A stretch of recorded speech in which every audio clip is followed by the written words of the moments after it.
is stacked. You can whisper behind my back. You can show me how the odds are up against me all day long. But I've been through the fire and come out alive, and there's no more fear in my eyes. Oh, now I'm rising, and you can't bring me down. You can't stop me now. Can't stop me now. My feet have come too far for you to tie them to the ground. You can't stop me now. Can't stop me now. Set my sights on where I'm going at, and turn it back around. You can't stop me now. You can't stop me. All the blood, sweat, and sacrifice. Oh, I paid the dearest price. And no shortcuts here for destiny. I'll take the long way proud. Oh, I know what I've earned, and now it's my turn to light in the fuse, let it burn. My time is rising, but you can't bring me down. Can't stop me now. You can't stop me now.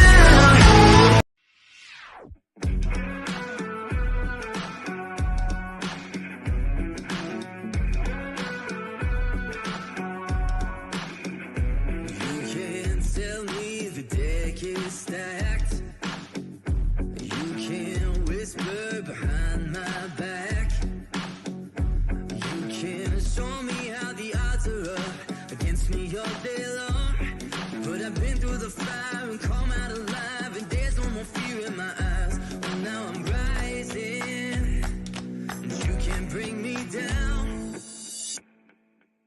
You can't stop me now. Can't stop me now.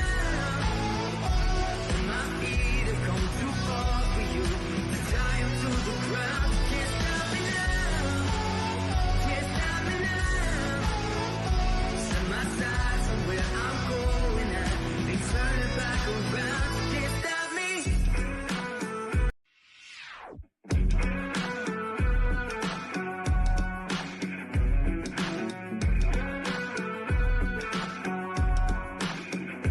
You can't tell me the deck is stacked.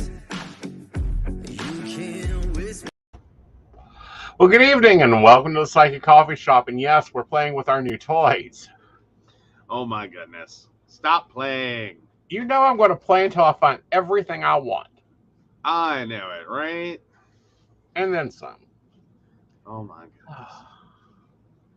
Please. So Yeah, how was your day then? It's been pretty good. I mean, we had to alter the morning routine, which I think I'm going to create the altered morning routine. And, you know, that's more of the traditional morning routine because I do more of the Fly Lady Kate routine. But, you know, it's all fun and good. Yeah. Yeah. So you fill our audience in on what the insanity you've been living with for the past 72 hours. What, the Fly Lady system? Hmm? Well, basically it is it's kind of the one big clean a week and then lots of small cleans throughout the week. Mm-hmm. General theory.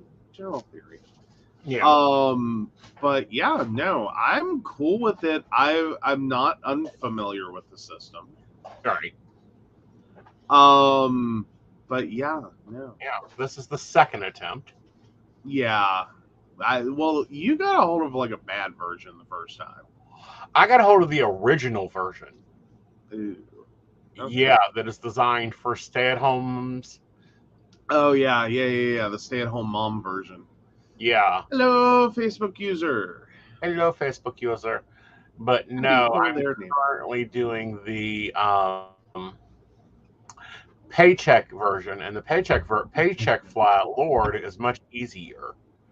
It's a lot of itty bitty stuff, but it works. Well, it is, and it's just a lot of theories that kind of roll in together Mm-hmm. that you don't like let stuff pile up. You try to stay ahead of everything. Like you don't um you don't really get overwhelmed if you can get a little bit ahead each day instead of trying to like conquer the world all at once. Mm-hmm. So yeah, Yeah. no, it's like in theory, I've always liked it. Mm-hmm. It's never been perfect. Like I get the theory. I've kind of followed the theory. Yeah. Is that washing 2 or 3 dishes at a time is always easier than like the great big giant counter stacked Mm-hmm. disaster. Not disaster. Recovery is normally when it's counter-stacked. Yeah, well, yeah. Yeah. But no. I mean, I'm down for it. Yeah. And it's a lot. It takes out those 6, 8, 15-hour days of cleaning house. Yeah. Yeah, like that's the whole thing you're trying to avoid with it. Mm-hmm. Is like, no. We're not doing that. Mm-hmm. Like, and it's really built around the idea that most people can't. Right. Even a Well, stay-at-home can't. no. I mean, because there's limits as a stay-at-home. Like, you're gonna get sucked into doing something. Mm-hmm. You know what I mean? Like, laundry is just gonna eat up your life. Like, dishes are gonna eat up your life. Cooking is gonna eat up your life. Mm-hmm. And this idea that on top of all of it, kids are gonna eat up your life. Yeah, no. No. But and then you get overwhelmed and the house goes to hell like quickly. Mm-hmm. When you try to do the big 15-hour clean. And it's Right. like, so why bother? Right. Like it becomes the house of depression basically. Mm-hmm. It's like I could do that or I could die. Or not. You know what I mean? Do that, or I could take calls, Or a nap. or a nap. Which Yeah. we found and it even escaped Superdog because he was a little shocked by it. We may have found why Aeson had been so tired. Yes. Found that in a TikTok video of all places. Exactly. Like, yeah. Things the pharmacy doesn't want you to know. And there's this real side effect of 2 medications: his sugar medicine and his stomach pill. Mm-hmm. Together are tranquilizers. Yeah, basically, like it reduces blood pressure. It, like there's some related, like it's not exactly like it's gonna, knock you out per se, Mm-hmm. but it's gonna create all the right conditions. Yeah. Like if you're the, yeah, Yeah. it's a really bad medication combo, especially for you. Yeah. Or like office workers in general. Mm-hmm. That if you spend large amounts of time stationary, yeah, it's going to drop you like a rock. Yeah. It's just going to nap time. Now 30. Yeah, because you set, you're working, you slow down. Right. So, yeah. Right. Well, you have a news story, and I'm going to go look and see if there's anything popping off today. Okay. Yeah, I did send one over. Let me go ahead and get that up. I know I wasn't doing something. Well, actually, I've got a few. Which one are we starting with? I don't know. Choose one. All right. So let's start with Lauren Boebert, everyone's favorite person, who opened Shooter's Grill. I love it, in Colorado. So yeah, it's closing. So I believe she only opened this just a little while back. Let me double check that. So, but basically, this is the bar restaurant combo. that she opened to celebrate the Second Amendment. And yeah, it's a gun-themed restaurant. Mm-hmm. It's all about the guns. It's completely meant to be about the guns. But yeah, I was trying to see when she opened it exactly. Because this hasn't been long. It's like, I think it's only been a couple years that has been open. I'm trying to see if a second story gives that date. Like she opened it in X year, but I'm not finding it. But I remember this opening like not too long ago, I don't think. And it's been kind of a mess concept anyway. Well, Gun-themed dining. Like it's all about bring your guns, talk about your guns, spend time with your guns. yeah. Does it have a This is my target? rifle. This is my gun. Sorry. Is your waitresses covered in bulletproof? Not really. But no, it literally was only popular with people who fall into the gun nut category Mm-hmm. because it's kind of an extreme theory. Right. Like when you stop and think about it, it's sort of like Law and Order SVU in a restaurant. Right. Like, yeah, if you love Law and Order SVU, that's a great restaurant to go to. But even then, like, that's SVU. You want to talk about that with dinner? Like, Probably not. Maybe no. That seems like a horrible combination. Mm-hmm. But it was a restaurant. It existed. Mm-hmm. And it is closing its doors. Now, connected to this and part of its problems, it's been a problem for her in terms of campaign finance law. Granted, campaign finance law and Lord Bobert do not get along in general. Of course not. Of course not. You know, So, yeah. rules. Yeah. Basically, there's been a lot of, like, her, like, campaign-related expenses that have been paid out to the to shooters that don't really like match up. Mm-hmm. Like it's like it doesn't really have like a clear why did you spend money here? Like why did you write this check? Right. Explain to me why you wrote this check. Like what was it for? What did you do? What did they provide? And more so looks like she just dumped money into the restaurant to keep it running. In short, like very short version. But again, she's also submitted travel reimbursement claims for herself to her campaign finance.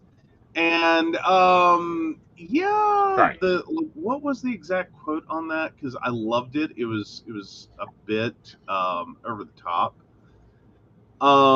Yeah, so Bobert's personal finances and her campaign finances have been a big question mark as her Federal Election Commission filings have been filled with pretty wild expenditure claims.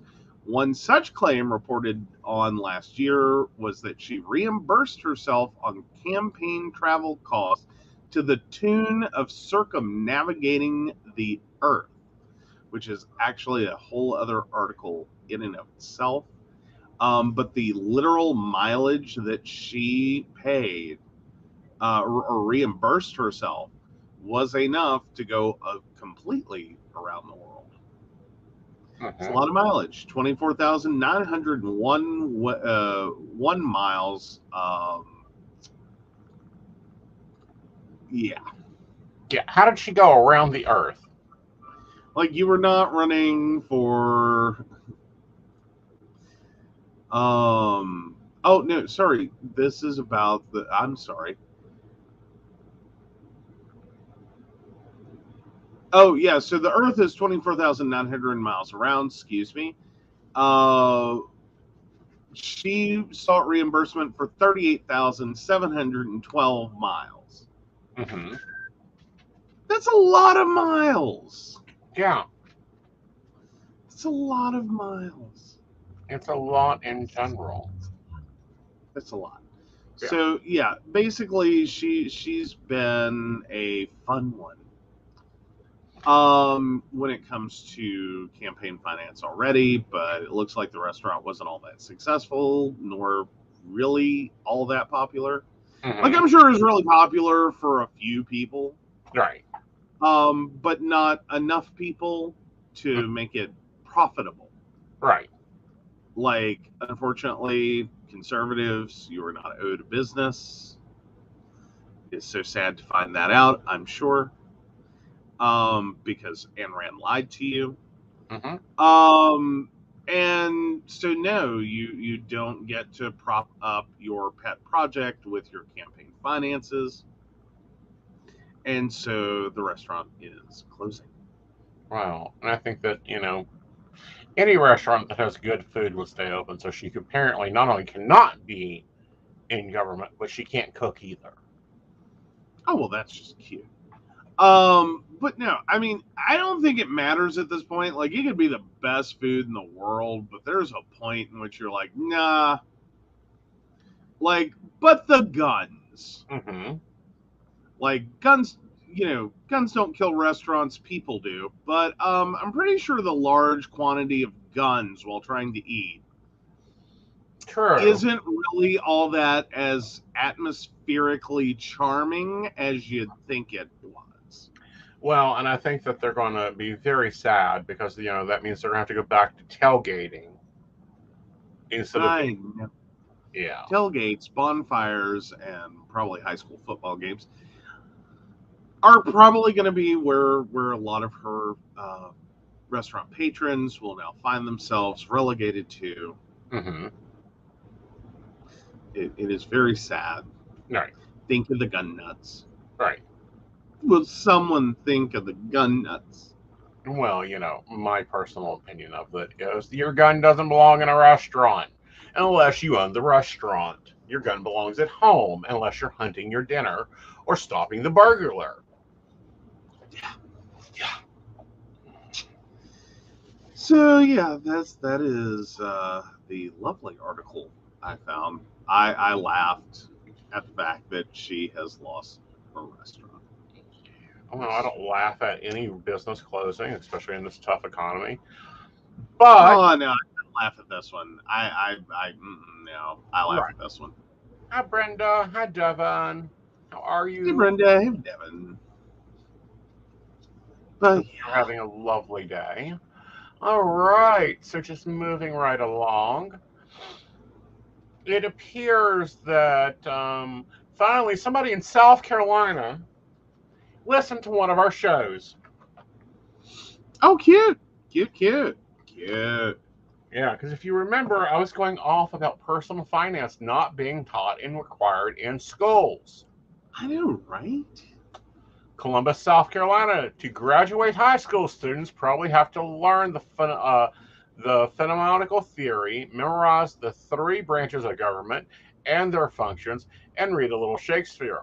But in future, South Carolina students will also have to learn skills like managing credit cards, filing taxes, and get their diploma. Nice. Yes. So actually a bipartisan push at the State House to make sure South Carolina students are financially literate and prepared for life after high school. Now, here's the problem. Okay.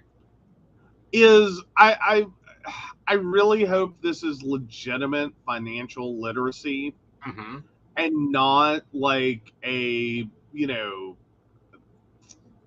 Visa created, like MasterCard created guide to personal finance. Like, does anyone remember when we were in school that some of the materials we were taught from were like bought for and paid for by like the industries they were about? Like coal, for instance, in West Virginia. Coal told you how wonderful itself was. They bought all the materials and paid the school system to teach that to us. Like, it's one of those things you could easily forget. But I didn't realize it until like someone was bringing up like that. No, their companies pay for this shit, Right. or can. It's a thing that occurs within our school systems. Is the lessons, materials, etc. are bought and paid for in some instances by corporations to tell you their version of what they do. Right. Like, and their wonderful impact on the world and how they help and how great they are and how important they are. And I just was sitting there and I was like, now that you mention it,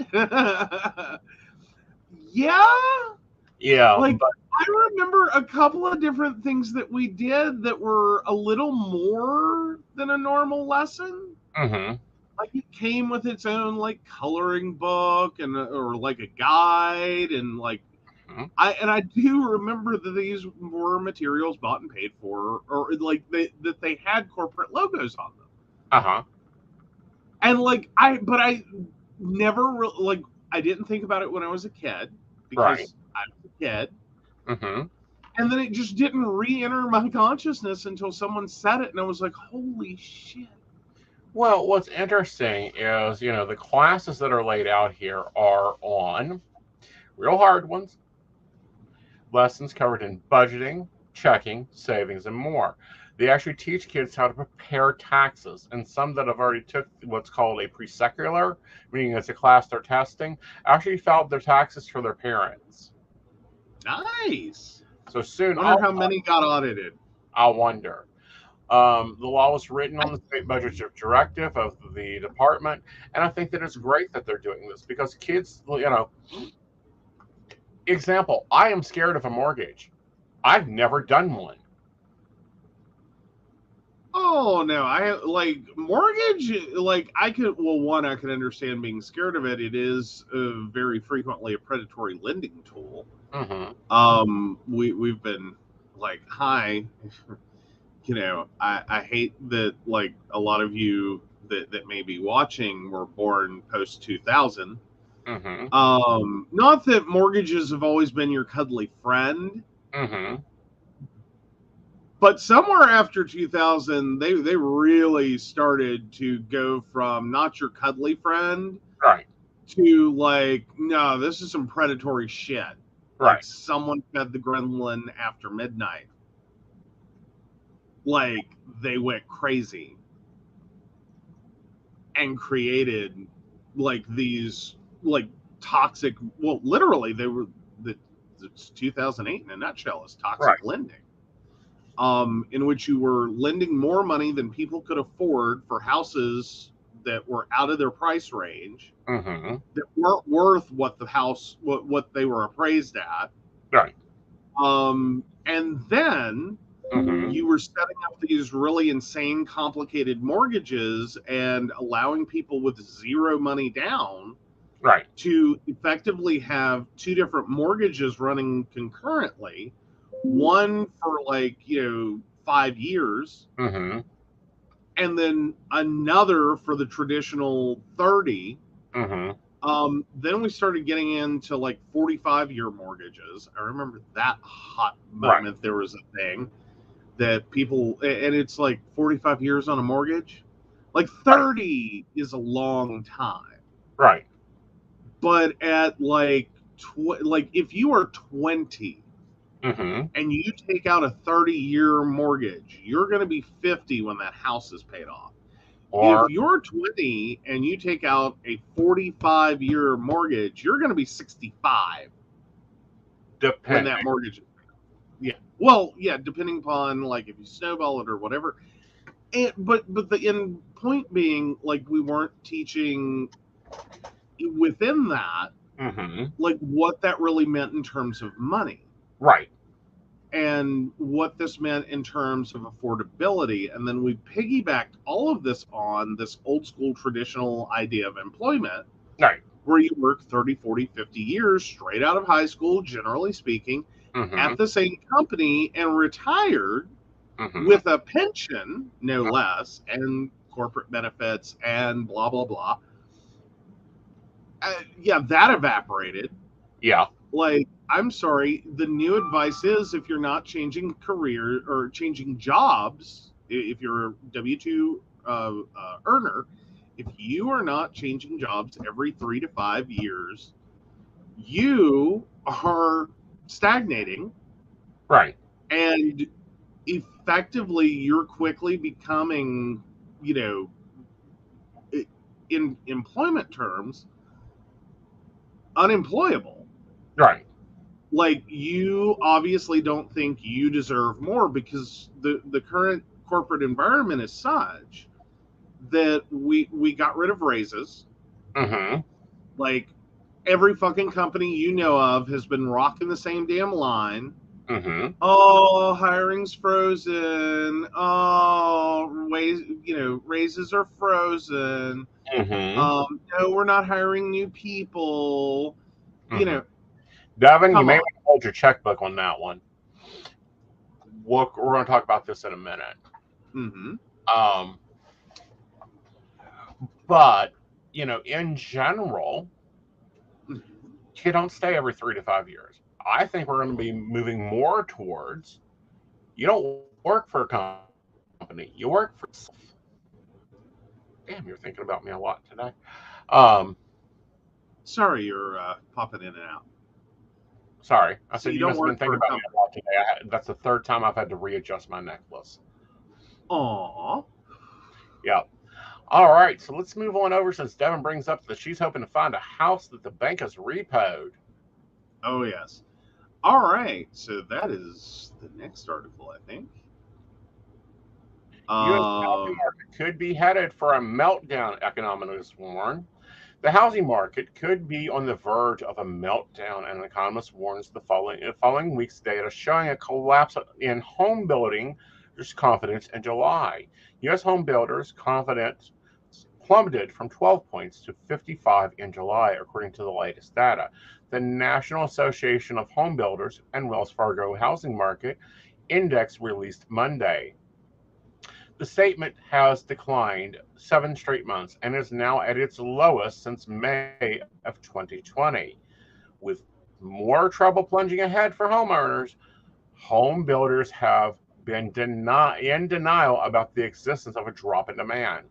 Despite mortgage applications falling by more than a quarter over the first half of the year, with no end in sight of the decline, says Aeson, their chief economics expert. Now that they acknowledge the reality, pretty soon anyone who bought a home in recent months will be sitting on a loss. Yeah. Well, but that means hold on to more importantly, start getting your checkbook ready. Yes. See, 20-something-year-old me, I got to go back and say, I watched this, the insane housing bubble that just grew and grew and grew and grew and grew. And, I remember looking at houses just going, it's not worth it. Yeah. It's not worth it. It's not. There's nothing in this house because we had a lot of cheap construction that was fueling this. These were some of the most slapped together houses that I had ever seen. Right.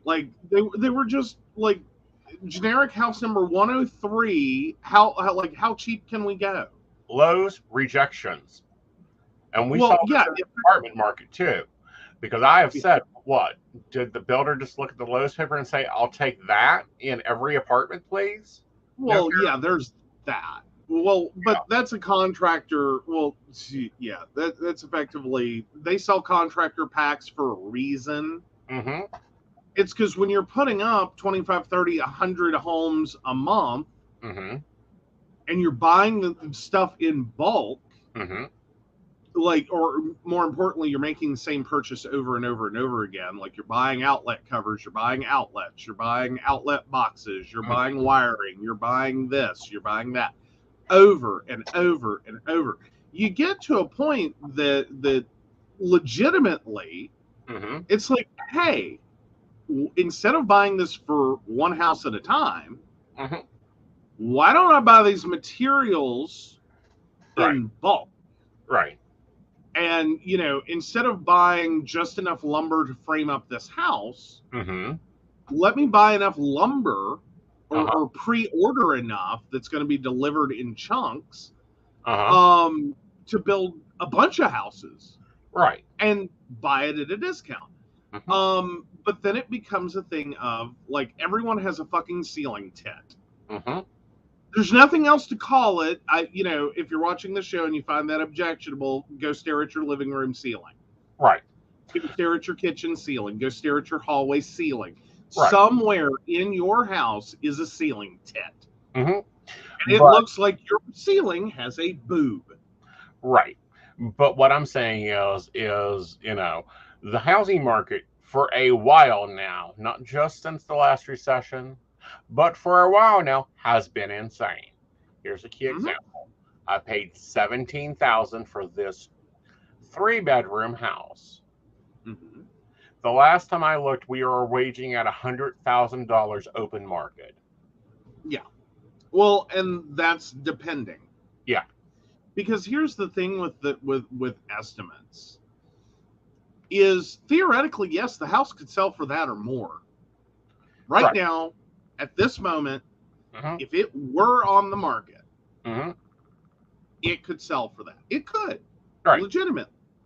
The reality, though, is that's a very fluctuating value, and it fluctuates quickly. Right. Well, currently there's 3 other houses on this block. This is a Mm-hmm. quote unquote cookie cutter block with modifications over the past 50 years. Well, now 70 years. So I'm waiting to see what they go for. Because if they go for more, then my comps are going to go up. Fair enough. But here's the reality. Mm-hmm. Is the house worth it? Like 20-year-old me was looking at houses, like not prepared to buy at all, like did not have the finances. Mm-hmm. I just got out of college. I was poor. Mm-hmm. But I'm looking at the houses going, you barely have any, like a fourth of that in materials in this house. Mm-hmm. Like, I'm like, never ever should you ever in a brand new construction Mm-hmm. because I watch friends buying houses. But never ever should you ever in a brand new construction be walking and like feeling this floor sponge Mm-hmm. and like hearing things rattle. Mm-hmm. That is an older home problem, or that is a poor construction problem. That's a Like, poor construction problem. Now, I'm going to say this. Since Devin was talking about buying houses, this is my theory. You take your current income for a year and you divide that in half. That is the amount of home you can afford. You should be planning to pay it off in 15 years. No matter what loan you get, 15 years is your payoff point. I'm sorry, that was take your annual 35% down. Okay, that was take your annual income divide by 2. Mm-hmm. And then what? Because like That's you're making 30,000 a year, 15. So if someone's making 30,000 a year, you can afford a $15,000 home? Yep. That doesn't exist. I understand that. Okay. Well, but I thought more so that was like generally the general theory was 50% of your income Mm-hmm. should go towards at most. That's the part everyone forgets to throw in. At most. Mm-hmm. This is really old guidance. That 50% of your income should be your maximum expenditure on housing. Yes. Whether that's in form of a mortgage, whether that's in form of rent. Right. That when you're looking at budgeting, 50% is the most anyone can keep up with. Right. Now the unfortunate reality is the housing market and the rental market have quickly outpaced that. They have. But meanwhile has totally neglected the idea that while they did that, that people have been paying $1,200, $13, $14, $16, $18, $2,000 a month rents, and that a mortgage for a similar, a cheaper mortgage than that, they get rejected for. Right. And it's like, wait a minute. Stop the insanity, old Susan Powder would say. Stop the insanity. How can you reject someone with a long-term rental history, like never missed a payment, always made their payments, didn't have any late payments for, 10 years. Like they are now 30-some years old. They have never missed a single rental payment in that time. Right. That is greater, that every single one of those payments is greater than the mortgage they would be looking at, because they're smart, intelligent people, and they're trying to get a mortgage that is cheaper than what they're paying in rent. Right. Because never should you ever be paying, generally speaking, unless you have a massive change in financial circumstance. Right. And even then, you want to be careful, like know your worth. Like, you might have a great job this year that's paying you a ton of money over what your actual field average is. Right. You can never assume that you're always going to be making the top end. Right. Like, I don't care how good you are at what you do. At some point, you're going to fall out of that. Right. You're no longer going to be making the top end of your field. So you need to keep it real and go, if I have to replace the job tomorrow, what can I reasonably expect when I take these skills and I go out and go hire me to get? Right. And even that comes with warnings. Right.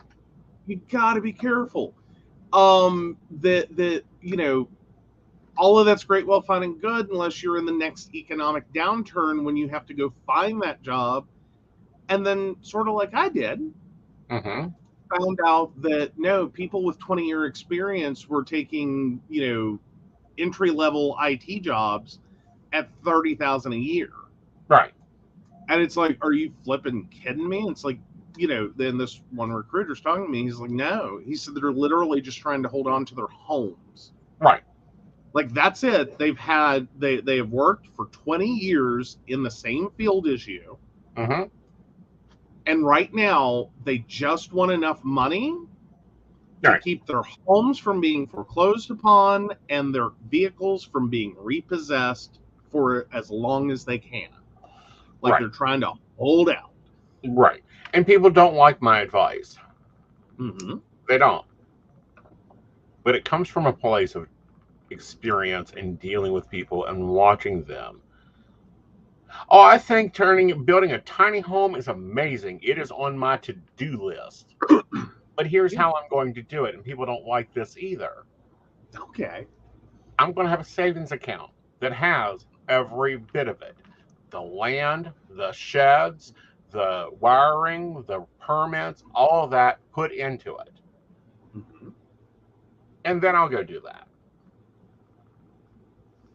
Yeah. Well, and more importantly, that's where we used to be.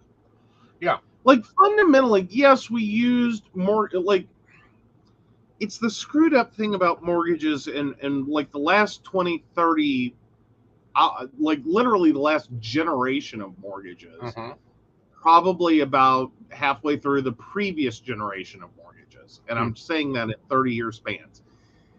About halfway through, so the last 45 years, there's been this like push to get people to spend more money than they have on homes they ordinarily wouldn't have looked at because they were too big, they were too much, they were too expensive, and we got real.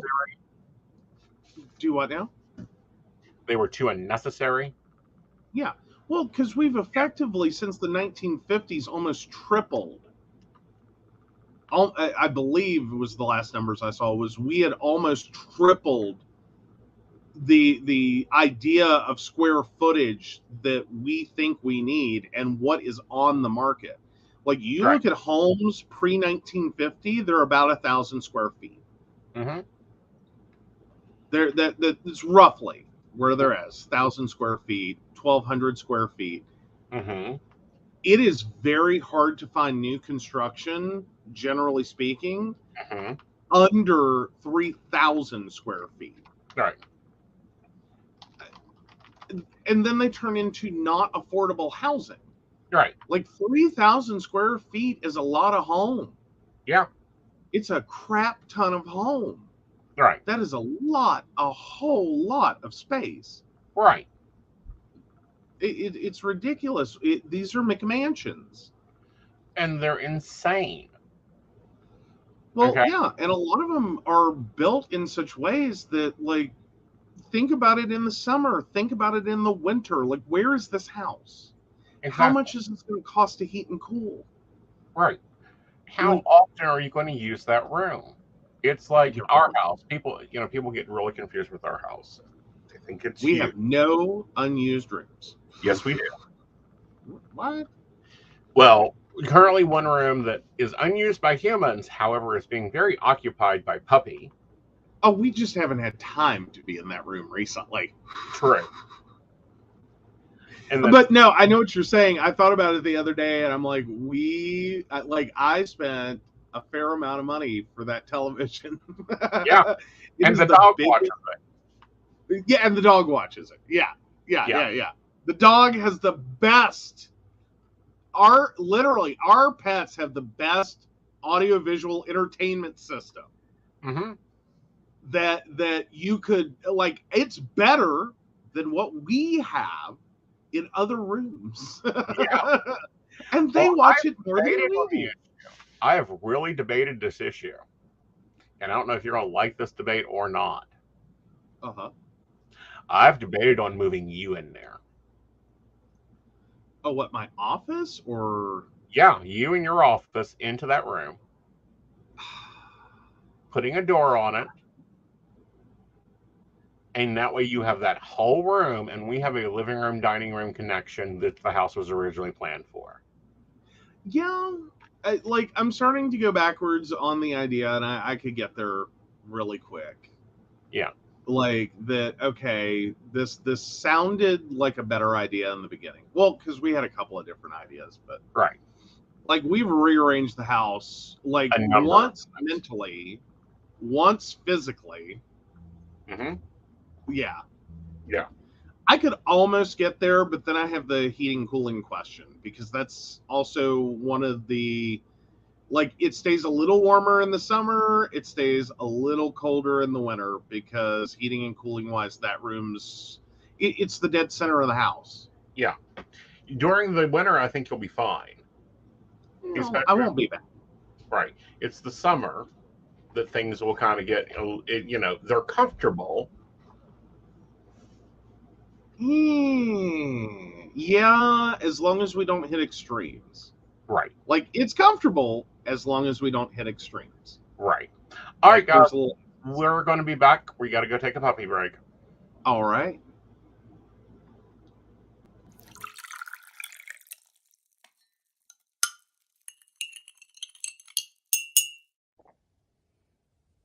Hi, I'm Tracy Van. I provide a blended reading consisting of mediumship, psychic, and tarot cards. A reading from me can cover any guidance you need, from relationships with your partner or your family, spiritual, financial, any questions you may need clarity on. If you would like to book an appointment with me, check out my website, tracyvann.com. That's TRACYVANN.com. I have bookings from 15 to 60 minutes you may choose from. That helps if you just have a quick question. need an answer, or if you're looking for a reading in more depth, I'm here to provide the guidance and clarity for you. Let's just figure it out. Bye. Hi, I'm Dottie the Psychic, and I'm sure you're wondering why I'm not wearing any makeup. Well, one reason is to irritate my social media manager, Aeson Knight. Hi, Aeson. The other reason is because I like to get to the naked truth about what it means to be a neurodivergent LGBT person with psychic abilities. I've got vlogs, blogs, and podcasts and videos, all related to trying to live my best life and helping witches and bitches do the same thing. So, you can check all that out and get a reading from Dottie the Psychic at DOTTIEthepsychic.com. Safe travel and much profit to you. Hey everybody, Lady Gwendolyn here, and I am here to tell you how to get in contact with me and a little bit about what I do. I am the High Priestess that works with shadow work to help you grow and heal. And I work with access bars, Reiki, I do power forms. I'm recently getting into crystal healing, sound therapy as well. So you can go to Lady Gwendolyn Healing, that is LadyGwendolynHealing.com. Book your appointment with me. I do in person, I do over the phone, I do over Zoom. We can do that as well. My main goal is to help you grow and heal, because I've been there, I'm still going through it, and I let my strength help guide you. See you soon. Hi, I'm Aeson Knight. I provide tarot readings covering everything from love and relationships to your life questions and your most spiritual answers. And also, I provide a lot of guidance in finances and divorces and all those relationship problems. So, if you'd like to get a reading from me privately, not on air, you can feel free to do so by visiting aesonknight.com and booking your appointment. I also provide on-demand services, so if your life is a little chaotic, you can go ahead and click that Call Now button there on my site. It'll connect you to Keen, and if you've not been with Keen before, you'll get 3 free minutes to talk with me, so that's great for a quick answer question. All right, guys, back to the show. Enjoy. Bye, y'all. All right, and we're back, and I thought I'd inspire Devin and show her your future home. Oh, okay. So what is this? This is your future home. My future home. Aww.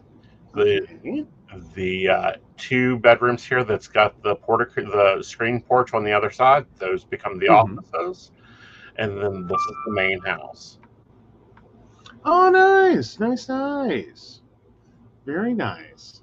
And of course, the I think we loft. could rock it. Oh, I think we could rock this easily. But no, that's been on my Penzic board for a while now. Yes. Yeah. Like, no, I think that could be nice, and especially if we did like a mother-in-law cottage for like guests. True. Like that, and that's not like a thing we need immediately. But like a thing that eventually. Right.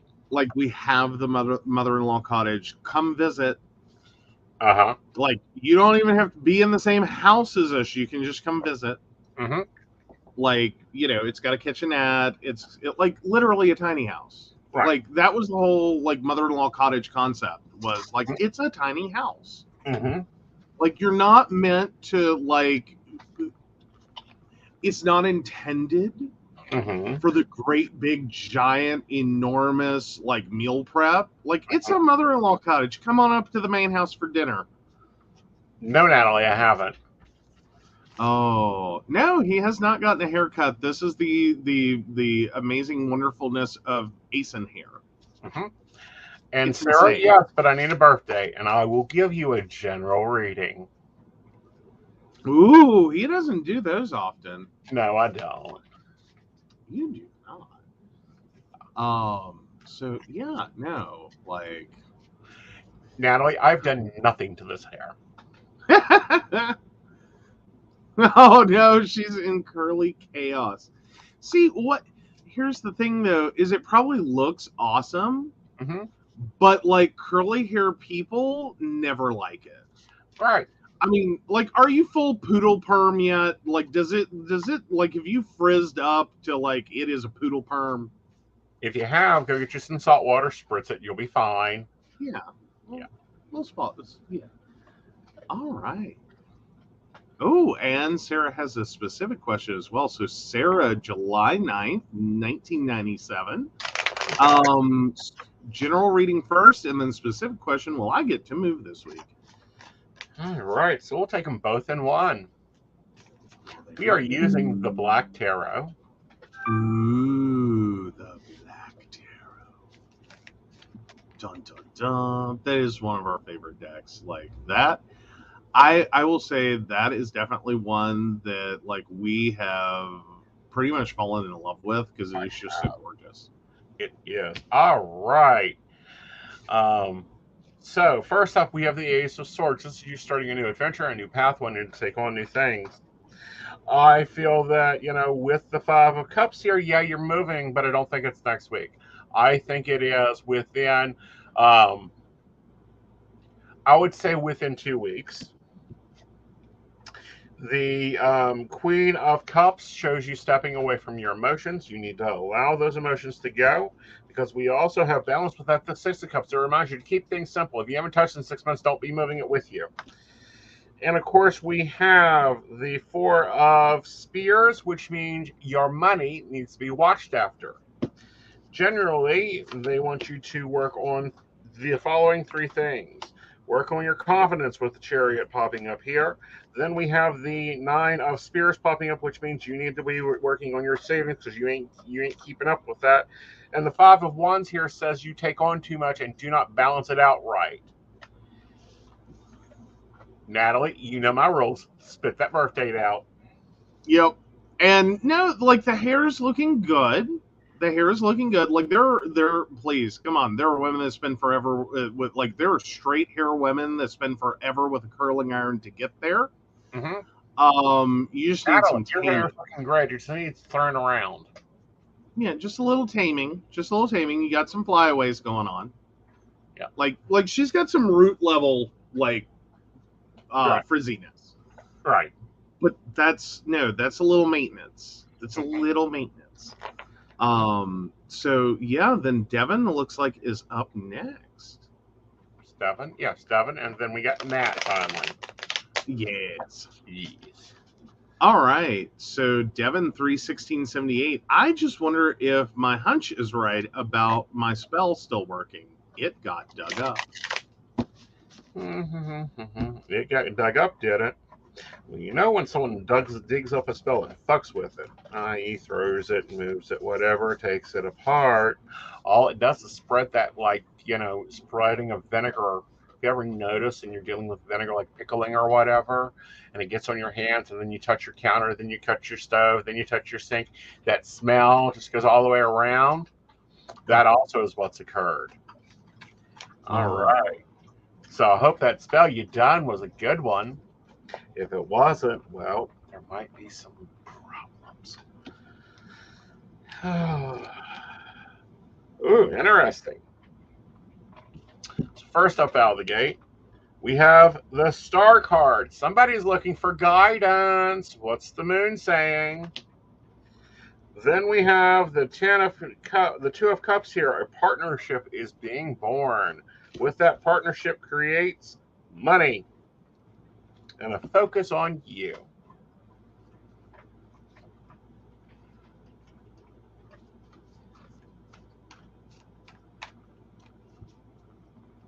All right.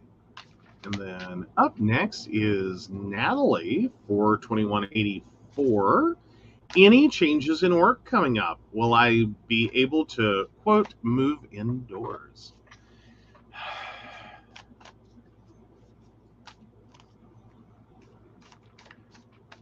What? Don't look like that. That's a horrible face. That's the face of I'm eating my words. I'm eating my words. I'm not going to say the word. I'm trying to keep somebody's words out of my mouth.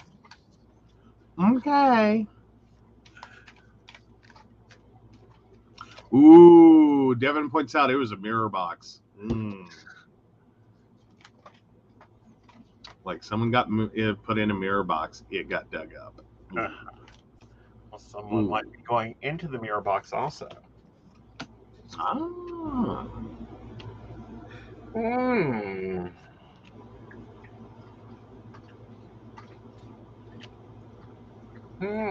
Interesting.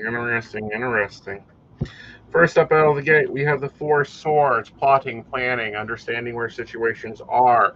You want to make sure your goals are what they are, meditating on the subject and the situation. Then we have the Eight of Cups. Sometimes you have to debate, is it worth the battle? Is it better to walk away from it? By the way, I'm using the ladies' fan, so we're moving into the present.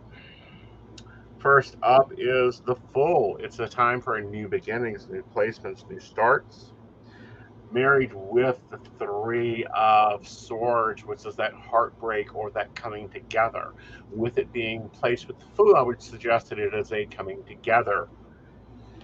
Moving ahead, however, we have the Knight of Wands, a new endeavor, a new idea, a new inspiration.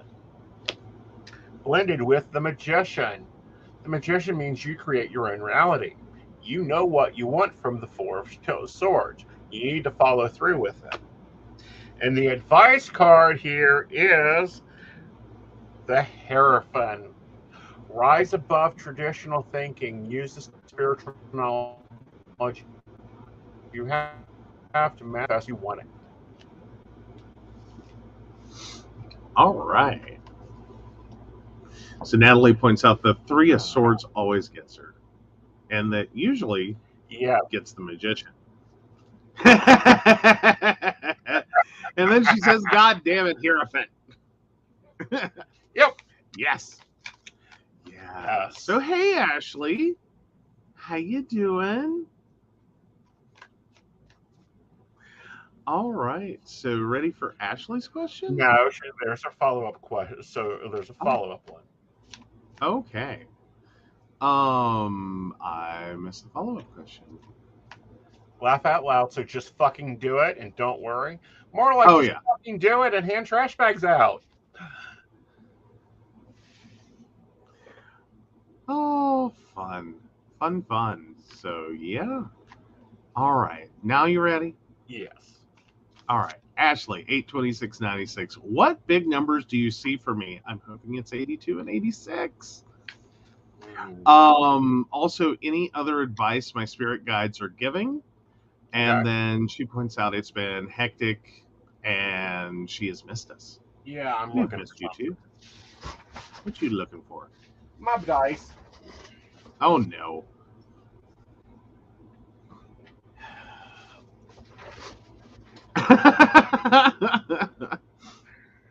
Oh. Set up your divination tools, and they just aren't where you can reach them. No, usually no. Do we need to go get my gamer dice? Yes, I prefer them.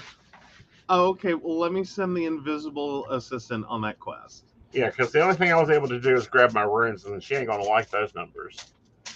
Ooh, no. And then we get Jason involved. This could be this. Ooh. No, let's not do that to anyone.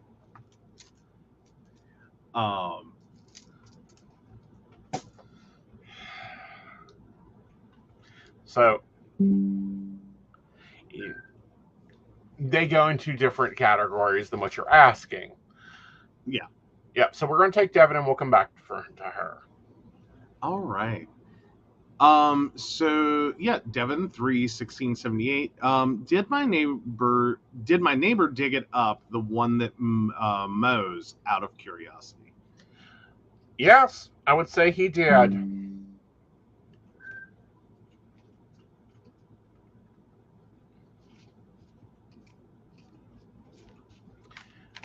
And I also would say, Devin, the next time you do a mirror box spell, take it to the graveyard like most good witches. They never dig it up.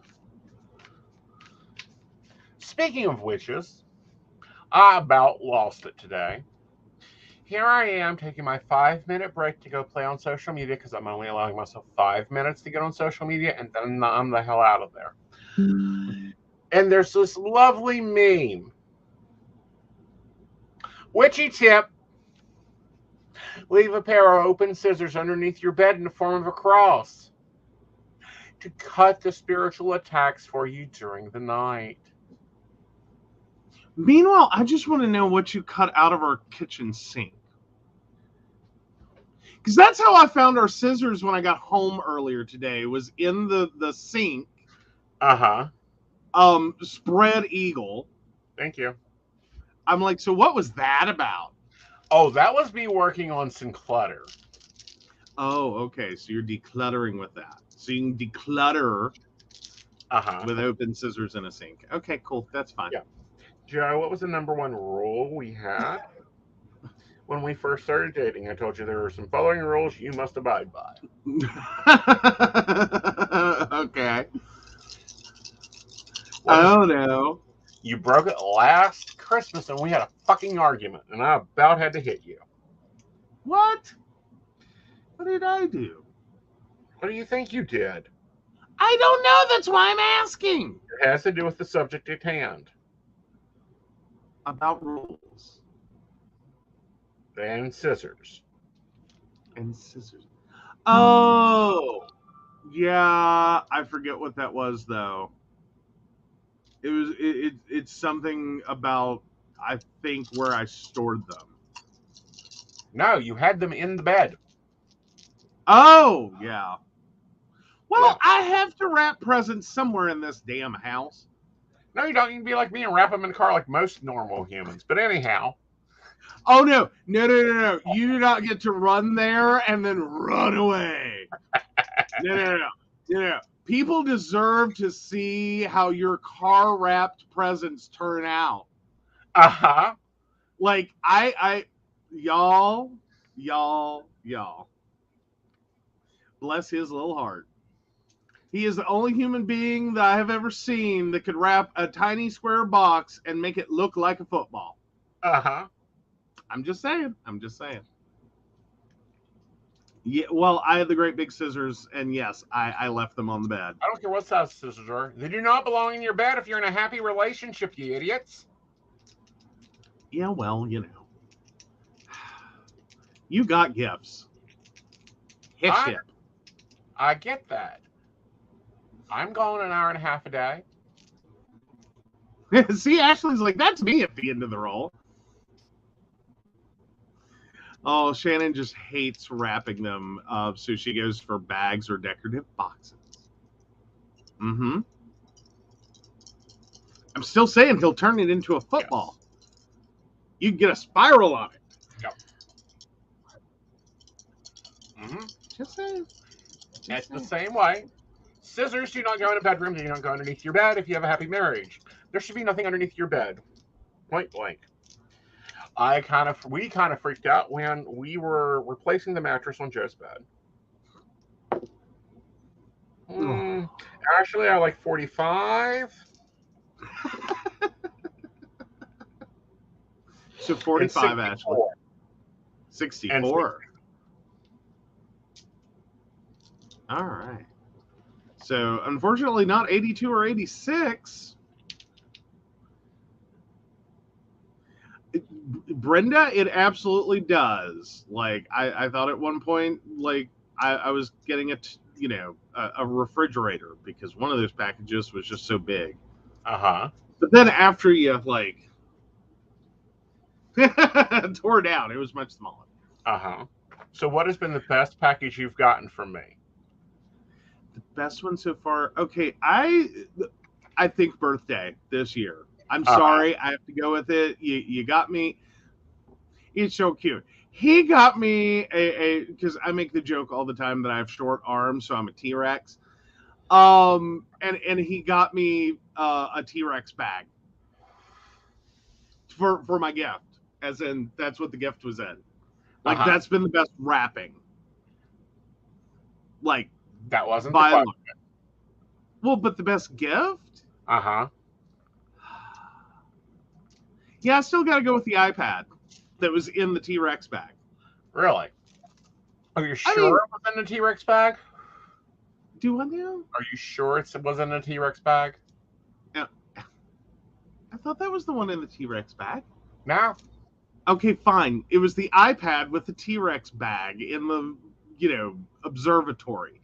What the hell ever, Colonel Mustard? Jesus. What does Ashley Spirit Gods have to say to her, Mr. Runes? Oh, girl, you asked for it. You need to start focusing on your man stuff, your material things, your commonwealth, your common growth. You also need to start paying attention to your mental, societal ideas and questioning if they're correct. All right, so let's move on to Brenda. All right, Brenda, 2263. Please tell me that I was lied to tonight. Ooh, yeah. I'm almost with Ashley, like, I need a backstory. But no, it's fine. We don't need the backstory. Like, it's been a while since I really hoped someone was lying to me, and that was. Okay. Like, I'm just gonna say those I did not draw these throughout. First up, we have the Six of Swords. That is indecision. As you see, the swords, 3 are going one way, 3 are going the other. Mm-hmm. Then we have the 8 of Wands. Someone doing some sneaky shit. Then we have the Hierophant here. So the single answer, please tell me someone lied to you tonight. You were lied to.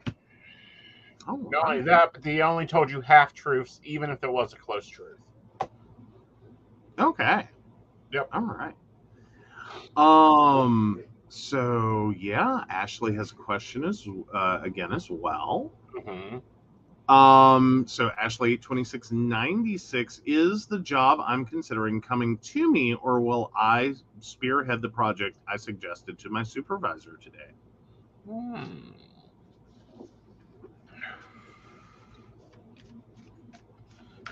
Oh, Devin dreams of a $1,000 gift card to the fabric yarn shop. I can understand that. Now, What? one, the gift cards to most stores are only good for 12 months. Secondly, they charge like $12.50 a month to manage that. The work of projects to clear $1,000 in gift cards isn't going to happen. Okay, fair enough. Fair enough.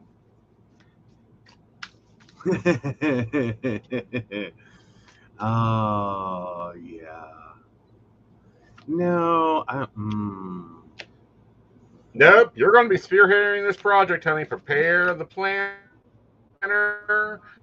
get out the books, plan out, because it's going to be hell and high water all the way damn through. Now, with cash, I don't know I'm spending it all there. I don't know I'm spending it all there. Personally, like, I'd have to split that around. I'd have to diversify. If someone was going to give me $1,000 as a gift, I really wish they'd just give me $1,000 worth of stock in my favorite company. Oh, but the new position would be an 18,000 raise. Ain't good enough for you.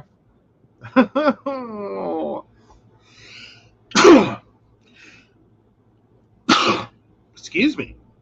Try again. Well, no, I'm not doing one more. That hurt. I know. Oh, grief, that hurt. Oh, she's a spearheading project means I have to take on all the challenges and probably no late raise or credit. Oh, thank you, guys. That's why I said get out the notebooks, get out the planner. Don't you hate it when you open your mouth and just get yourself more damn work? Uh-huh. What? It's true. Not really, because normally I get benefits from it. Oh, see, no, that's not how that works. I open my big dumb mouth and I say the thing, and someone's like, that's a really great idea. You should do that. And it's like, why? Why do I say these things? Why can't I keep my mouth shut and just be like, run your business into the ground? I don't. Want to take on one more thing? No. Mm-hmm. Well, for me, I open my big mouth and I normally get called into meetings and more meetings and more meetings about meetings.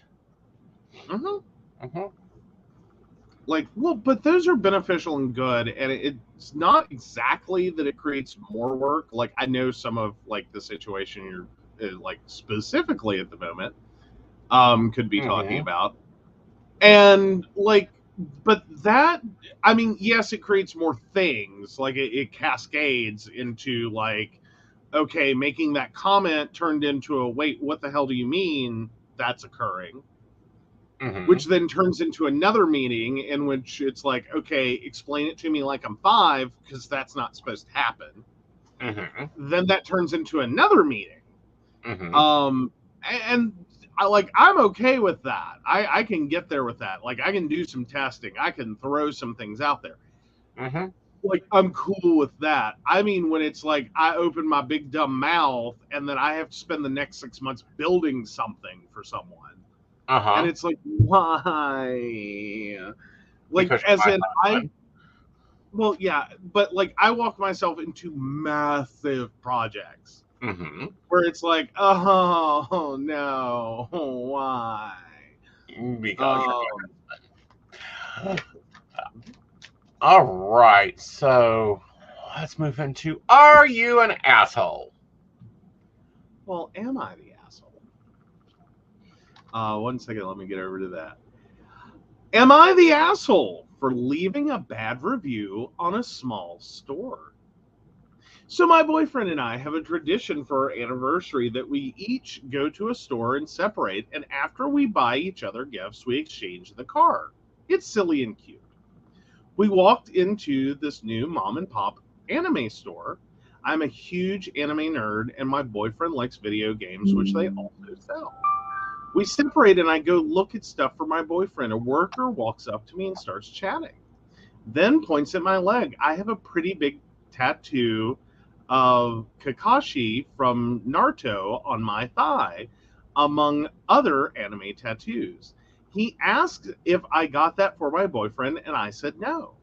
I've always loved Naruto, and then showed him my other tattoos, which included the Leaf Village symbol, Gara the Sands Gourd, and a piece on my arm of Asuma. Okay, this is as far as I go with this one.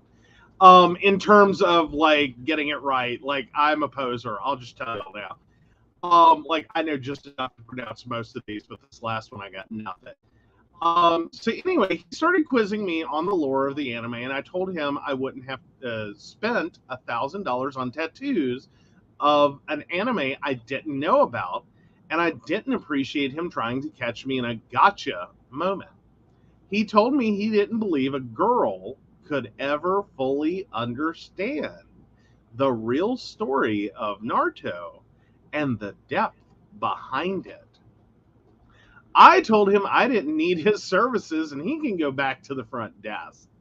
He told me I was a rude wannabe bitch and walked into the back, and I continued purchasing my items. I left a review later.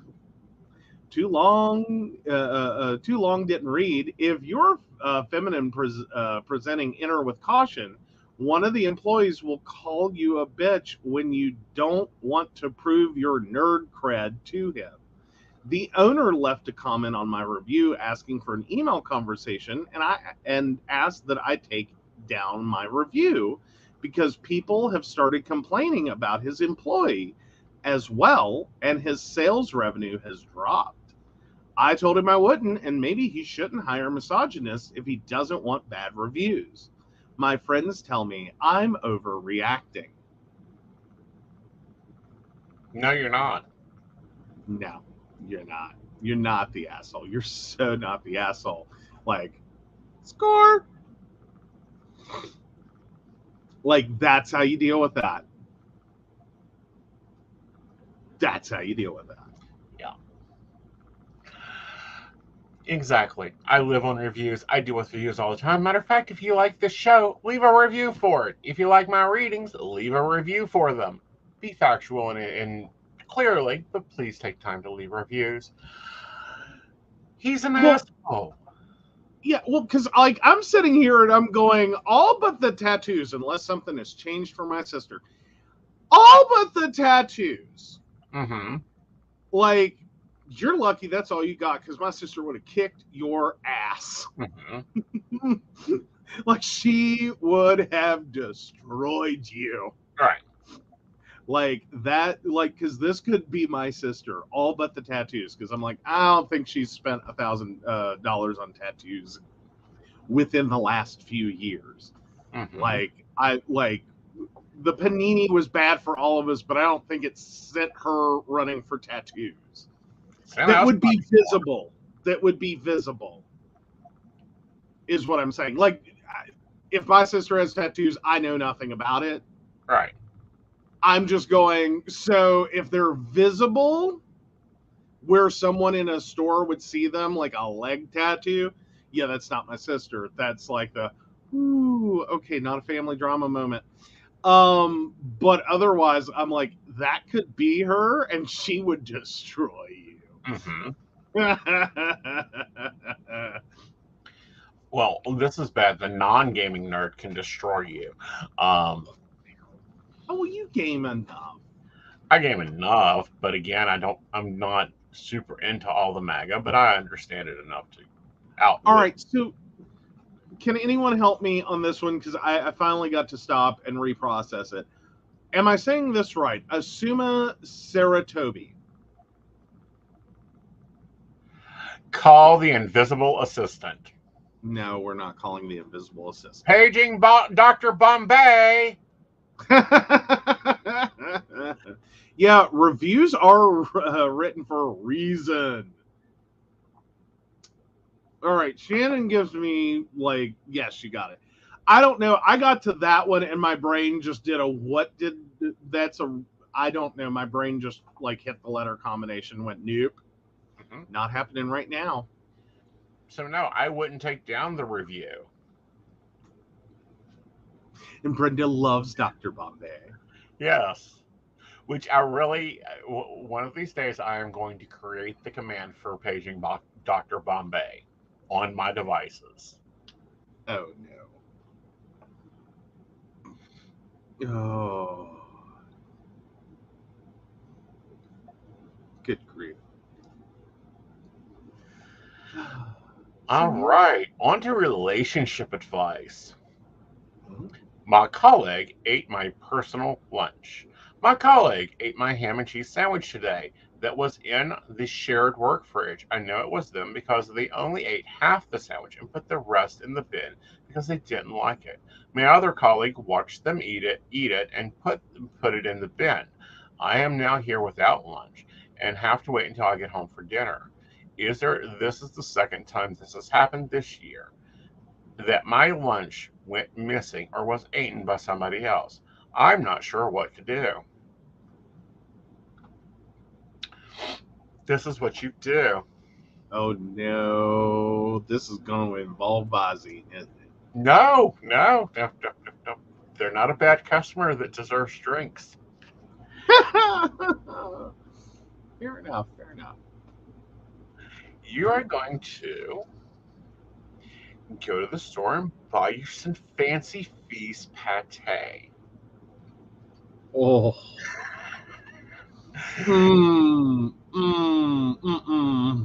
You're going to take 2 slices of molded bread and toast them. You're going to cover it in fancy feast pate. Cut it in half, and you need to replace the sandwich bowl once every 2 weeks in the lunch bag. You, however, are going to pack another lunch in the bottom compartment of your lunch pocket and put it in an ice thing. The sandwich in your bag needs to be remembered that is not the sandwich you eat. Do not share this with your colleagues. So every, few days or whatever, replace the fancy feast pate sandwich. They will never touch your lunch again. Okay, and that one is safe enough. Okay, because because I went with Visine, but like there's so many, and y'all are great because I've got X-Lax cookies The next sandwich would be loaded with the hottest peppers I could find. Yeah, like you got to be careful what you do in that, springing a trap on someone, because some of these can be suable like assault offenses. Well, not only that, but it could actually be dangerous. Example, the X-Lax cookies, where X-Lax is a medication, and we're talking the traditional X-Lax that is made like a chocolate bar. In a cookie, you could actually overdose someone on X-Lax and cause permanent damage to the bowel syndrome. Even if they steal your lunch. Yes. It's sort of the same concept legally as in if someone like trespasses on your property or breaks into your home and you have booby trapped it, you are liable for their medical bills, even though they committed an illegal act by trespassing or breaking and entering. Right. You can be liable for those medical bills. Yes. It's like in the state of West Virginia, if someone is breaking into your home, they have to be within 2 foot of you personally before you can shoot them. Yeah. Alpo dog food does not look close enough to like ham salad. So Brenda points out Dad's coworker made river mud balls to take place of the chocolate peanut butter balls that were being stolen. Last ones that were stolen. I'm sure they were. Yep. Ooh. All right. Other things that have occurred at lunches. And the reason I say Fancy Feast is my Aunt Mary was fighting with her husband over lunches. And he got up really freaking early because he worked the railroad. I think it was like 4 in the morning. After the last time he berated her about her poor lunch packing abilities, for about a week he got Fancy Feast or, pate whatever sandwiches. He never asked her to pack another lunch. Fair enough.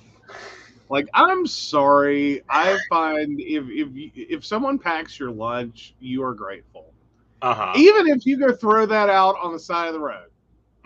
Like, even if you're just like, I don't know what the hell you were thinking. You are dumb. You just cannot put together a meal to save your life. You can go throw that away and you go, that was great. Thank you so much. I really appreciate it. And then, like, you buy your lunch. That's what you do. Yes, cat food and mayo look like tuna fish. Yes. Oh, but yeah, no. And that wasn't about him. He packs a great lunch. He really does.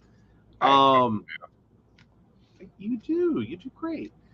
But no, I've had other people try to pack for me, and it's just like, you didn't toast bread? Like, I'm not eating this for like 6 hours. There is mayonnaise and meat and like when I go to eat that, no. I've had someone do that to me before, and I was just like, thank you, that was great. I really appreciate it. Because the minute I pulled it out, it's like, well, I'm ordering out today. It was like, ew. Like, no. Oh, Devin has a story. When my parents were first married, my dad shot a squirrel and expected mom to clean it and cook it. So she stuck it in the skillet and all and served it. Last squirrel he ever brought home, I'm sure. At least for her to cook. Oof. No. I will say, though, the one and only time I tried to catch and I was a kid. Y'all got to give me some slack. I caught a fish as a little kid. This was after the incident of hooking my dad's lip. I got so excited, and this fish was tiny. I had no clue what I was doing. And Mom finds me with a skillet and I forget, like, I guess it was like a spatula. And this poor unfortunate fish in a skillet overheat. I knew not what I was doing. I had no idea how you were supposed to gut a fish, clean a fish, all this. She freaked. I went out of the house with skillet and all because he's still flopping around. Skillet and all, I swear to God. And I just dumped the fish back in the water, and I was like, never again. Nope. And this is why to this day I can't get him to go fishing. Yeah, basically that's part of it. That's a big part of it. Because no, I knew not what I was doing. No one explained this to me. Like, I was taught that the goal was to catch the fish, and then no one filled in the blank. No one filled in the blank. So I did what made the most sense was you eat it, right? You catch the fish, and then you eat it. And this fish was so stupid. Like, I mean, it was so, like, it was not going to feed anyone. It was a snack. Mm-hmm. Maybe. It was an hors d'oeuvre to a snack. Uh-huh. Like, if you had properly cleaned, like, I know this now. If you'd properly cleaned it and gutted it and, you know, all the things that I've never done and will not ever do, not interested. I buy my fish prepackaged, frozen, generally speaking, at a grocery store. That's it. That's all I got. Yeah. Scale it, debone it, fillet it, remove the head. Yeah, exactly. Yeah, done none of those things. Whole ass fish. Do not hit the liver or the stomach. Yeah, whole ass fish in a skillet. He is flopping around for dear life.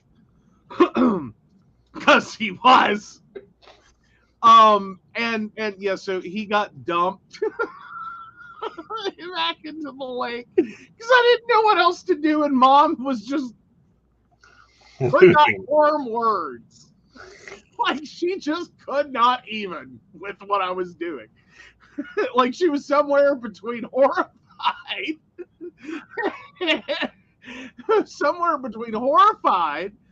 and laughing hysterically.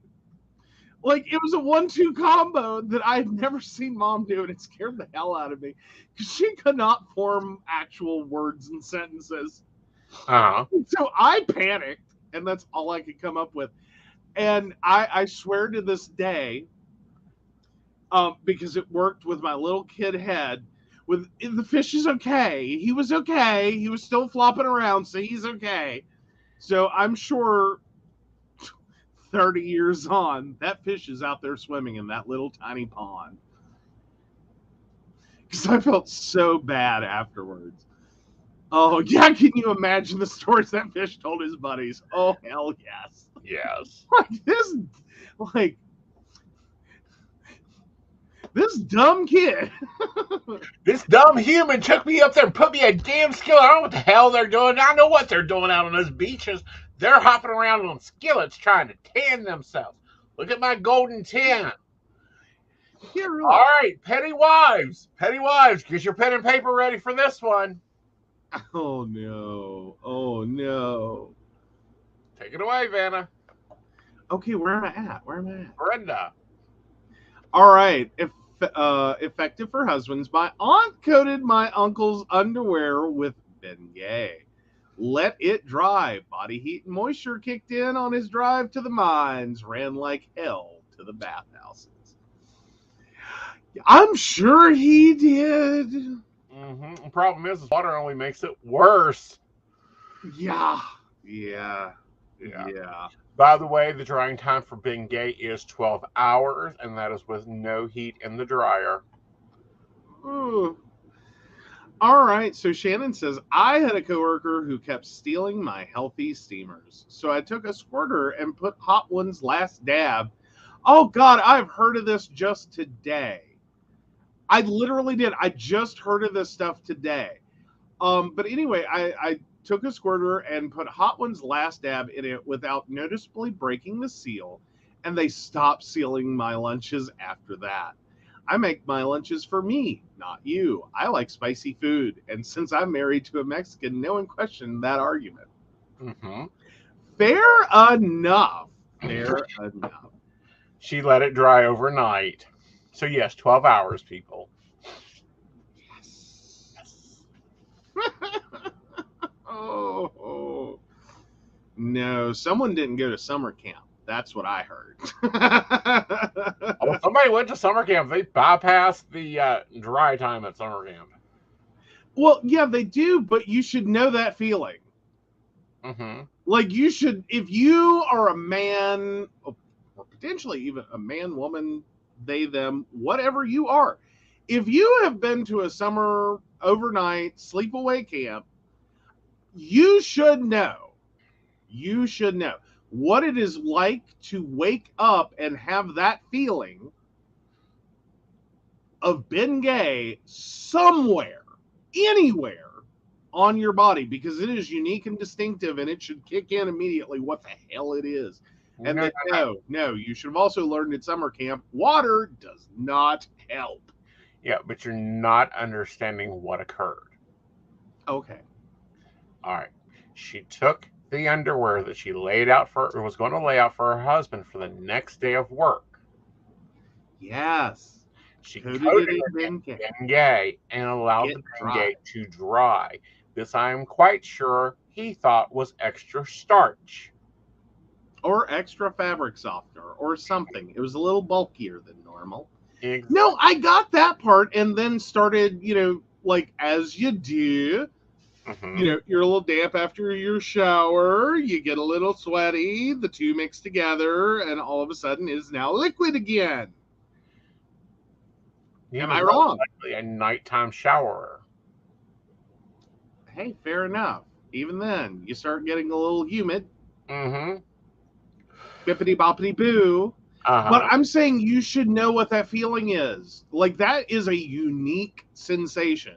Mm-hmm. Like, I like, personally, I would think it falls into one of two categories. You're either A, having a stroke, Mm-hmm. or you have a pinched nerve. One of the two. Yeah, okay, either way. Uh-huh. But what I'm saying is, you should know what that feeling is, because it's unique and distinctive. It, like, pinched nerve, having a stroke, it's one of the, like, if it's not those two, Mm-hmm. then yeah, it's been gay. Because it's the only way I ever found to describe the sensation. Mm-hmm. Like, so you know what the petty one is. Mm-hmm. Petty. Yes. Yeah, exactly. Shannon's like, don't piss off people who handle your laundry, money, or food. Or all of the above. I'm just saying. Like, no, I got it. I'm just like you, but if you were ever at a summer sleepaway camp, you know that experience. Uh-huh. Oh, he did on the drive, nowhere to strip. Got it. Yeah. Oh, yeah. I think I would have just been buck ass naked on the side of the road. Like, I'm going to get arrested for this. I'm going to make you come bail my ass out. Well, then I'm going to make you explain it. Mm-hmm. Because I'm going to sell you out. Mm-hmm. I'm going to be like, take it away, spouse. Tell them what occurred. Yeah, see, I don't know, officer. He's been having issues keeping his clothes on lately. Uh-huh. Yeah. Of course, then again, I call you to a police station, you get a date. I get 3, thank you very much. Fair enough. Like, he doesn't get tickets. He is the only, literally, I'm scared to death to get pulled over because I've been pulled over twice in my life. And both times I got a ticket, one for failure to yield. Did not know that was a thing. Of course, then again, I'd only had my driver's license for a couple of months. The second ticket was politely given to me at 8565 Reckless, and I will never forget the name of Officer D.W. Pruitt, who not so politely told me that I could tell him what I did or he could arrest me for what I did. And I went, yes, sir. I was doing over 85 miles per hour in a 65 mile per hour zone. He goes, you want to try a little higher? And I said, I would, but my speedometer stops at 85, but the needle was bouncing. I got a ticket for 85, 65 reckless. 400 and some dollars.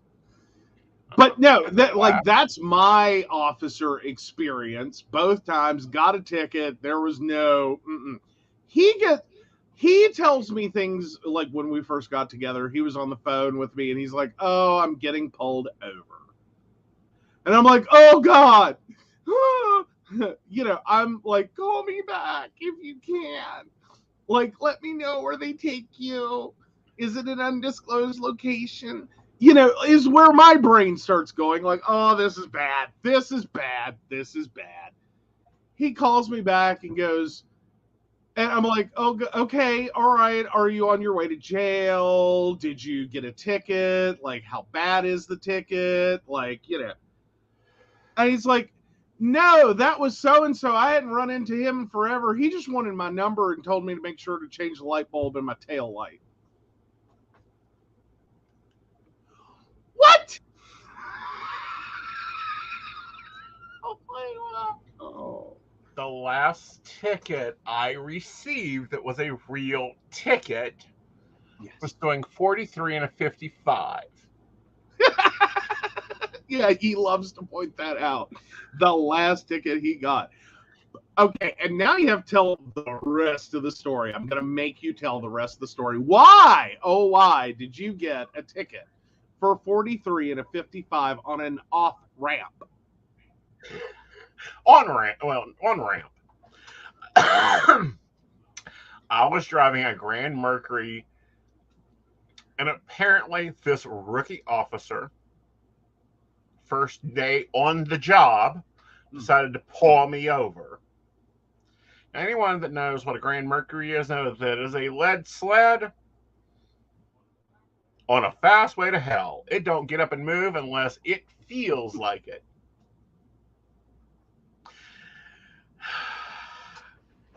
Well, technically, Mercuries in general have granny gearing. Like, they are crap. They don't move for crap through those first 3 gears. But boy, you hit that 4th one. You can fly. Well, true, but you've got to hit the 4th one. Oh, it takes forever. 2 o'clock in the morning, and he tried to give me failure to yield and blocking traffic. And I said, what traffic? There's only me and you on the road, and we're on a 4-lane, so you can technically go around me like you're supposed to be in the other lane. Do I need to call your chief of police? No, sir. I'll just give you a warning. I said, thank you. I remember when he was a rookie. And he won't like me reaching him at home.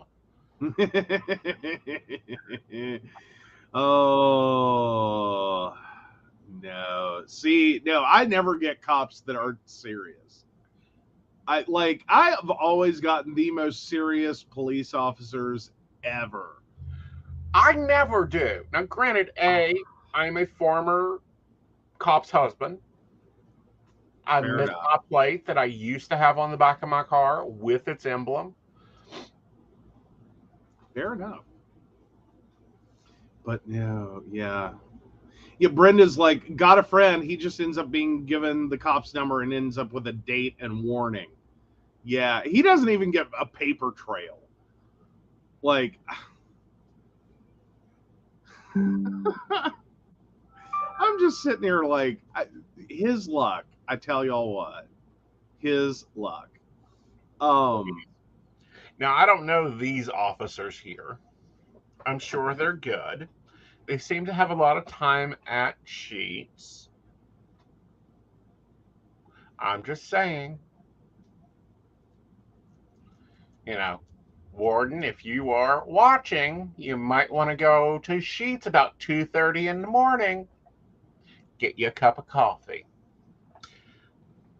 Oh, if I remember right, you take yours black with a little bit of cream. Oh, there you go. I'm sorry, I'm loving Shannon's comment. My kid's boyfriend said, I want to get her a book about herbs. Is that okay? And I snorted and said, sure. He asked why I was laughing. Dude, she handles your food and you want to give her a book of these are poisonous ingredients. Sure, you do that. LOL. Kid cooks all his food. So yeah, Sam Clark says, I've gotten pulled over so much for speeding because I got manic. Love. Okay. I don't. Cops are not fun to deal with. Okay. No. Yeah, I'm gonna be careful reading the rest of that just because I don't prefer saying those words out loud. I know. Like you do you, but like I would feel weird saying that whole sentence out loud. Yeah. All right, and FOP donations do well to cops organizations. My dad had a moment, and it was so weird. Like, I know everyone's like people say the weirdest shit sometimes when they're dying. But my dad, like middle of the night, yeah, Sam, I'm totally there. I'm not quite comfortable in the reclaimed crowd. Like I'm not in the code of happiness. But no, anyway, back to my dad real quick because you said FOP, and like the middle of the night, we get this phone call, my grandmother and I, and he started down this path of like hospices there, etc. We get this call, and he is just so adamant about we have to send a donation to FOP. And I'm like, and this is like the most important thing in the world to him. And it's like, okay, Dad, we will, don't worry about it. We'll do that. And I never have figured out why that was the thing that popped into his head that was so important. Probably all the tickets he should have gotten. Would have paid the retirement fee. Okay, but you also got to realize that, like, my dad, yeah, he should have had a ton of, like, my father should not technically have had a driver's license since somewhere in the 1960s, maybe 70s, if you give me a minute. Because my dad was technically a recovering alcoholic. Word choices there. But like if you're talking about the 50s, 60s, and 70s of his driving, that was a period in which when you were driving under the influence, they didn't lock you up exactly. They had you follow them they followed you to the police station, and they put you in a drunk tank to sober the hell up. And in the morning, they gave you black coffee and popped you on the ass and gave you your, go. Or called your wife to come pick up the car. Or that. One of the two. You didn't really get, like DUI was not really a big thing. And like looking backwards and thinking about it, like there were so many stories from Dad about shit that happened while he was drunk and driving. And it's like, it took me forever to realize, like, hindsight 2020. Oh my God, my father should not have had like if my dad had pulled that crap, like 20 years later, he wouldn't have had a license. Like, no, our insurance would be through the roof. He wouldn't be allowed to drive. But because of when he did it historically, it was like, okay, sober the hell up and go home. Right. Like, horrifying. But he always wants to talk about it. He only got one ticket ever. And he was like 70 some years old, and that was because he washed his truck and wanted to dry it off, so he was doing like 75 and a 55. Right. All right, so we are going to cover one last topic in this, just because it's psychic news, and it is a psychic told Stephanie Johnson's life would be tough. And she was right. Johnson, a former burlesque dancer known as... You're going to have to take this over. Okay, I'm looking for the article. Sorry, 1 second. Oh, there it is. Sorry, it got lost there. All right, a psychic said Stephanie Johnson's life would be tough, and she was right. Johnson, a former burlesque dancer known as Tanqueray, overcame many obstacles before she was featured in Humans of New York. Then things changed quickly. Just before Stephanie Johnson was released from prison in the 1950s, she asked a psychic and fellow inmate to read her palm. She told me I'd lived my entire life in New York City, Johnson writes in her new memoir, and that it would be a tough life and a lonely life, but that one day a lot of people would know my name. The fortune teller also told Johnson she would come into big money one day. Seems she was right. In 2019, Brandon Stanton interviewed Johnson, whose mink coat and matching hat caught his eye, for his Humans of New York blog. Johnson, then 76, shared the wild story of her life as a burlesque dancer known as Tanqueray. She became a media sensation.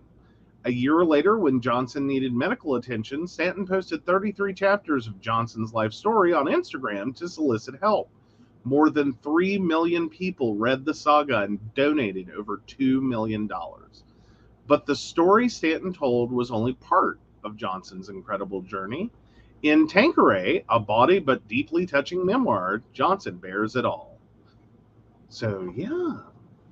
Yeah. Aww. Keep going, or you want to take it? Yeah, go on. Okay. I'm sorry. Okay. I've got a video over here.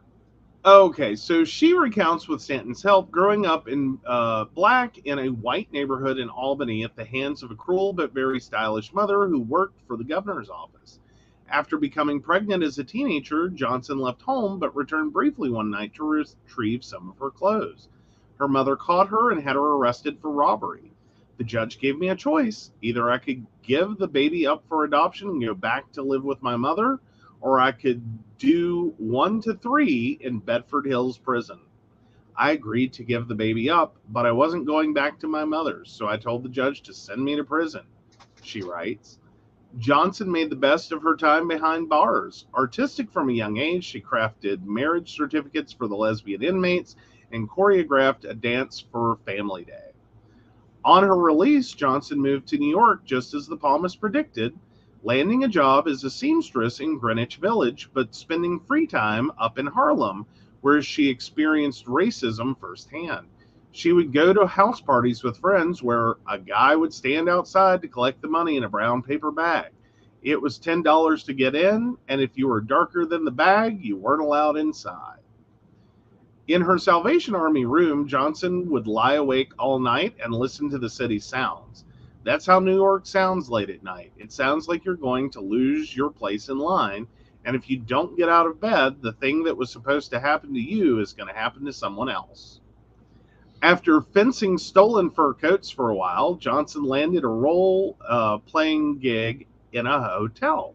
Pretending to be a maid for department store scion Alfred Bloomingdale, who she says tried to whip her with his belt. Johnson ran for the door and soon found her calling as a dancer, working at the infamous Billy's Topless in Chelsea.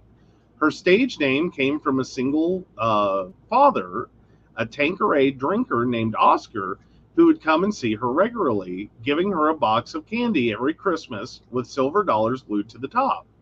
Johnson saved all those boxes and their silver dollars.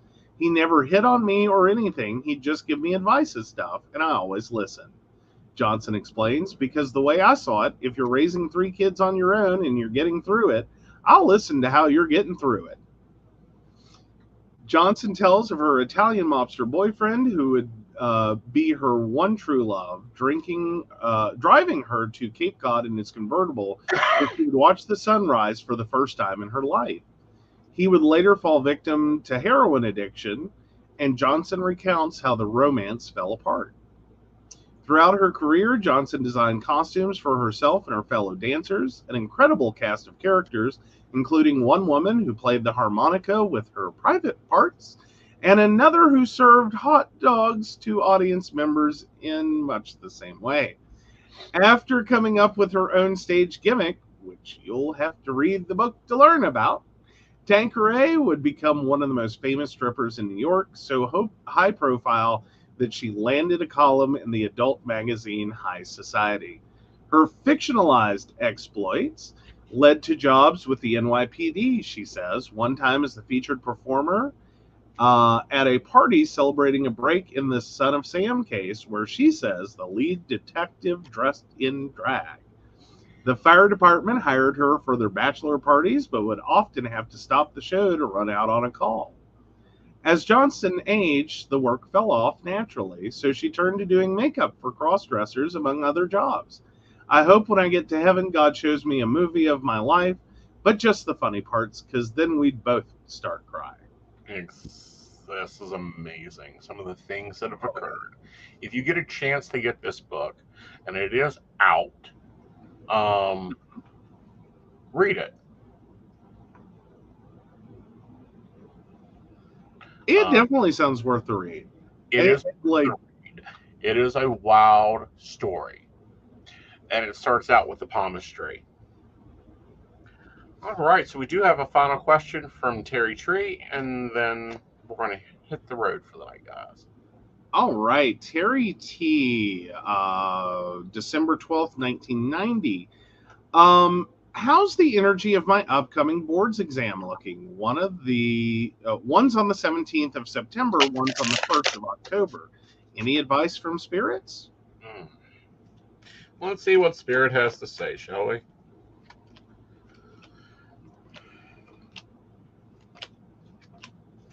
Okay. Very interesting. First up, we have the Knight of Wands here. You searching for new knowledge. Your board exams will not be the stopping of your learning. You need to also, with the Ten of Cups, remember everything you've accomplished so far so we can defeat that self problem, because you put yourself down too much. We do have the Two of Wands here showing you looking out at the future ahead. You'll do quite well there. With the World card showing you finishing your cycle, i.e. finishing with the board exams. Moving into your future, however, you need to be careful not to take on too much at one time. With the Ten of Wands, you need to remember your opportunities, not that you have to have them all. And remember that with the Five of Wands here, you want to have a little bit of good time. You are the magician, so you've got to remember that you create your destiny in this position. Do not overstress. Do not put yourself down. And remember, it's just paperwork you're doing like any other 2 days of the year. All right. All right. All right, guys. I hope you've enjoyed our stories, you've enjoyed our news articles tonight, and you've enjoyed the readings. We really appreciate you listening, having fun, and joining us for a cup of coffee. And as always, Vanna, take it away. All right, so of course we want to thank our Patreon sponsors, Beverly Walker, Mika G, Kathy, Mary Winfield, Brenda Bryant, Ashley Gist, Shannon C, Shannon D, the ever-wonderful Lady Gwendolyn, Charles Shaw, Dottie the Psychic, Tracy Van, and the Laughing Tree Grove. If you'd like to support the show or learn more about us and how you too can become a Patreon sponsor and receive all the wonderful benefits our baristas receive, please visit us at pcspnetwork.com. And remember to join us Thursday nights for coffee and tea at 8 p.m. This week it's Dottie, so it'll be fun to see what we're going to be talking about. Till then, good night, y'all. Be safe, have fun, and remember the laughs. Bye. Bye.